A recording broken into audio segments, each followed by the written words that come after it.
My top job group is Career and Guidance Counseling.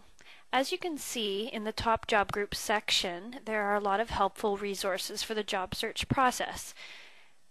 Now, because Career and Guidance Counseling is what I'll call one of the more narrow job groups that we feature in the JCE, and what I mean by that is there are fewer sample jobs listed for this particular job group than there are for others.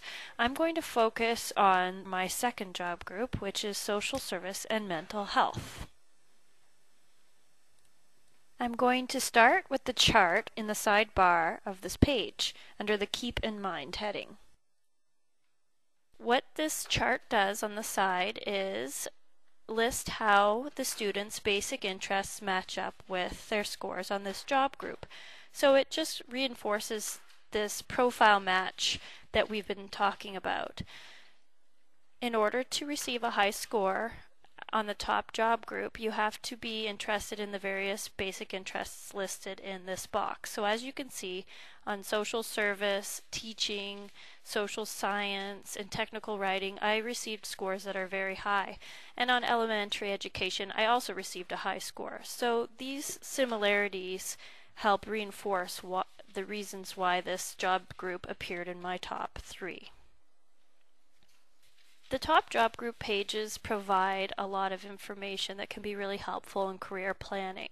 The first paragraph is a good introduction to the job group itself and provides some information on the responsibilities of roles in this field and the type of training that might be required. We've also listed sample jobs for the student, and these jobs are categorized according to education or training level. So you can instruct the student to scroll directly to the education or training level that most suits them.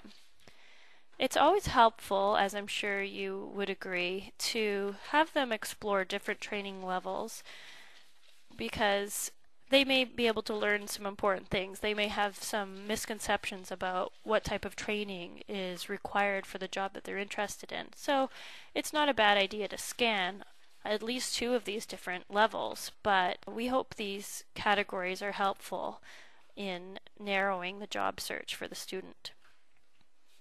The ONet code is listed, so the student can click on the code, which will take them directly to ONet and provide them with all the information they might need to learn about this career. As well, we've provided the work personality code. This information can also be helpful in narrowing down the options. For example, the short form is listed here, so you can flip back with the student to the work personality page and see how their scores line up with the requirements of the job. So for example, looking at, for me, the clinical psychologist sample job, the work personality codes of inquiring, helping, and expressive are listed. So I'll skip back to the work personality page and see that inquiring and helping are a decent match. Expressive, not as much, but having 2 out of 3 is probably a great start for considering this a career that might be suitable to pursue. We've also listed sample professional organizations that are related to the job group. The student can click on the link and be taken to the association's home page, in which they can find helpful resources related to education and training in this field, press, events, membership. They can even apply to become a member of the association if they'd like. So these types of helpful resources are provided for each of the top 3 job groups. If the student would like to have access to these resources for jobs that fall outside of their top 3, simply ask us for the occupations guide. It's a handy resource for you to have in these types of circumstances.